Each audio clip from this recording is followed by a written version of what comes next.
तो दोस्तों आपके साइंस के एग्ज़ाम के जो डेज़ है काफ़ी करीब आ गए हैं। आपका 20 को है आपका साइंस का एग्ज़ाम और आप क्लास 10 में हो और आपकी साइंस की एग्ज़ाम हो और डायग्राम से रिलेटेड क्वेश्चन आए, ऐसा बहुत कम ही देखने को मिलता है। तो पूरे चैप्टर्स में, पूरे साइंस बुक का क्लास 10 में कुछ इम्पोर्टेंस जो डायग्राम्स है जिससे रिलेटेड क्वेश्चंस आते रहे हैं और होपफुली आएंगे भी, उन सबको हमने शॉर्ट में मेंशन किया है इस वीडियो में। हम उसको डिटेल में नहीं समझेंगे, बस ड्राइंग में क्या है, सॉरी डायग्राम में क्या है और उसके कौन कौन से की फीचर्स है जो हमको लर्न करने चाहिए, हमको पता होना चाहिए। तो हम देखते हैं और आप लोग इसको स्क्रीनशॉट लेके भी पढ़ सकते हो क्योंकि टाइम तो है नहीं कि आपको इसको बनाओगे और लिखोगे। सो स्क्रीनशॉट ले लीजिएगा वीडियो को पॉज करके। तो हमारा जो पहला डायग्राम है जो आता है एग्जाम में, वो है ब्रेन का। तो देखिए ह्यूमन ब्रेन का यहाँ पे डायग्राम आपको दिख रहा है। तो इसके जो डिफरेंट पार्ट्स है, आपको उसको नाम याद रखना पड़ेगा, पार्ट कहाँ पे लोकेटेड है वो भी आपको पढ़ना होगा और बेसिक उससे रिलेटेड जो डिटेल्स है मैंने यहाँ पे लिखे हैं इजी इंग्लिश में, ताकि आपको एग्जाम में लिखने में प्रॉब्लम ना हो और इसको लर्न करना भी ज़्यादा हार्ड नहीं होगा। पहला लाइन देखिए कि brain region. The brain consist of three major part. Human brain तीन मेजर पार्ट से मिलकर बना है। Fore brain, mid brain, hind brain. Fore brain का काम क्या होता है? The main thinking part of the brain receive sensory impulse from various receptors मतलब sense organs. Separate areas are specialized for sense such as hearing, smell and sight. ये जो fore brain है वहीं पे बहुत सारे पार्ट होते हैं जो डिफरेंट चीज़ों को रेगुलेट करते हैं। स्मेल हो गया, हियरिंग हो गया, साइट, उसके बाद मिड ब्रेन वगैरह। तो पहला ये जो है डायग्राम, ये बहुत ही ज़्यादा इंपॉर्टेंट है। सेकेंड डायग्राम है हमारा eye, human eye. Of course human eye तो बहुत इंपॉर्टेंट है। इसके पार्ट्स देखिए, optic nerve, retina, muscles, iris, cornea. इसके भी रिलेटेड जो आपको बस डायग्राम बनाने से नहीं होगा, उसको आपको पता भी होना चाहिए कौन पार्ट्स का क्या काम है। The human eye as a camera. Introduction. The eye function similar to a camera. The lens system of eye forms an image on the retina. सबको पता है कि जो इमेज होता है हमारी आंखों में वो रेटिना में बनता है। इसकी कुछ पार्ट्स है, पढ़ लीजिएगा। कॉर्निया, कॉर्निया से लाइट एंटर्स होता है। Eyeball. The eyeball is approximately spherical with the diameter of 2.3 centimeter. The crystal lens help in the fine adjustment of focal length. तो आईबॉल का क्या काम होता है? जो फोकल्स होता है उसको एडजस्ट करना। आइरिस का क्या? डार्क मस्कुलर होता है। इसका कॉर्निया के पीछे होता है। इसका काम क्या होता है? जो पुपिल का साइज है उसको मेंटेन करना। पुपिल क्या होता है? Controls the amount of light. Pupil का काम क्या है? कि हमारी आंखों में कितना लाइट आएगा उसको कंट्रोल करना। रेटिना जिसपे इमेज बनता है। और ऑप्टिकल नर्व ऑफ ब्रेन, जहाँ से वो इंफॉर्मेशन जाता है ब्रेन के पास एंड ब्रेन फिर हमको उस चीज को देखने में हेल्प करता है। सेकेंड है आपका ह्यूमन रेस्पिरेटरी सिस्टम, कैसे हम सांस लेते हैं। तो नोस्ट्रियल है, थ्रोट है, लंग्स है। Air is taken into the body through the nostril. Fine hairs in the, कि नाकों में जो हेयर्स होते हैं वो मिट्टी ना आ जाए जब हम सांस लेते हैं, ऑक्सीजन इनहेल करते हैं तो हमारे नोज में जो छोटे छोटे हेयर्स होते हैं वो मिट्टी वो को फिल्टर कर देते हैं, अटका देते हैं ताकि हमारे अंदर वो ना जाए।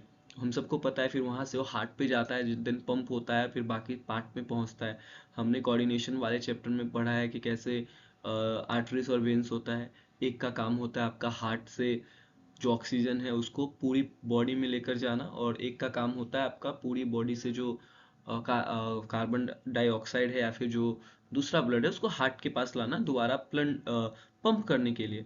इसके और भी कुछ पार्ट है जैसे breathing process, gas exchange, obviously हो जाएगा। माउथ में हमारा जो स्टार्च है वो कंज्यूम हो जाता है, वहाँ पे स्लाइवा अब हमारे फूड के साथ मिलता है। And saliva is secrete in the salivary glands and contains an enzyme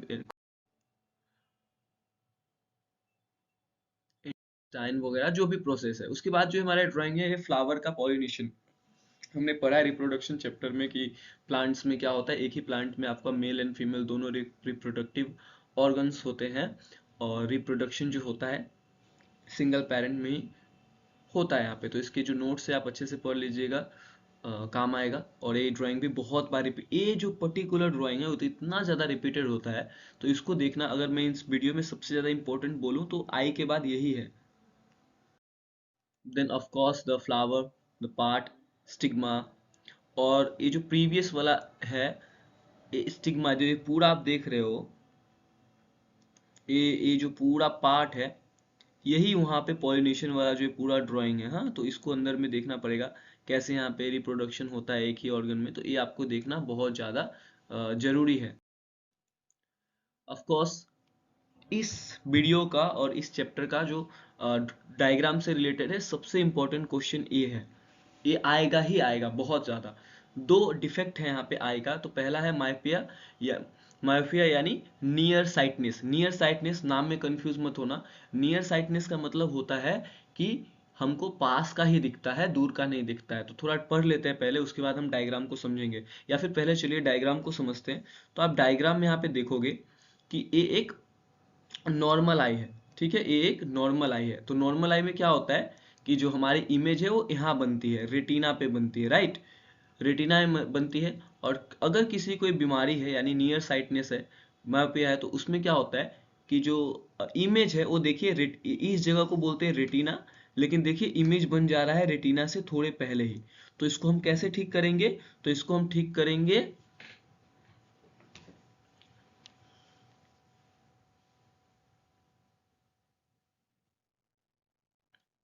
यहाँ पे कॉनकेव लेंस। देखिए यहाँ पे कॉनकेव लेंस लगा दिया है, तो कॉनकेव लेंस से क्या हुआ है, बीमारी ठीक हो गई है और इमेज वापस से रेटिना पे बनने लगी है। तो एक बहुत जरूरी है, ये ड्राइंग आएगा ही आएगा। आप यहाँ पढ़ लेना, बहुत आसानी से समझ में आएगा आपको कि myopia is the condition of near sightness where a person can see nearby object clearly but cannot see distant object.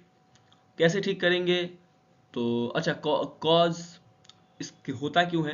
तो myopia can occur due to the excessive curvature of the eye lens.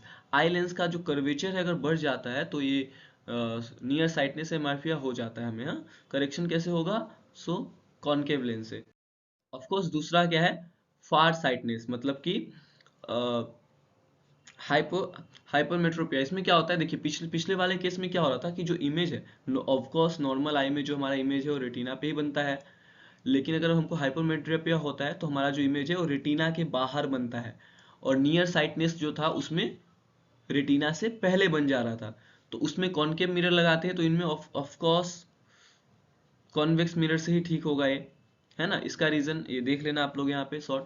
तो ये जो दो है, पहला near sightedness मतलब near का दिखता है, दूर का नहीं दिखता है, इसमें जो तस्वीर है वो रेटिना से पहले बन जाती है, इसको हम कॉनकेव मिरर के थ्रू क्योर कर सकते हैं। और दूसरा है हाइपरमेट्रोपिया, जिसको हम बोलते हैं फार साइटनेस। फार साइटनेस मतलब क्या होता है कि दूर का ही दिखता है, पास का नहीं दिखता है। और इसमें जो इमेज है नॉर्मल आईज में रेटिना में बनता है, इसमें रेटिना के पार बन जाता है। तो अगर हम इसमें कॉन्वेक्स मिरर लगा लेते हैं तो जो हमारी तस्वीर है वो वापस से रेटिना पे बन जाती है। आई होप आप समझे होगे। तो ये कुछ जो ड्राइंग है इसको आप अच्छे से कर लेना, ये बहुत ही ज़्यादा इम्पॉर्टेंट है।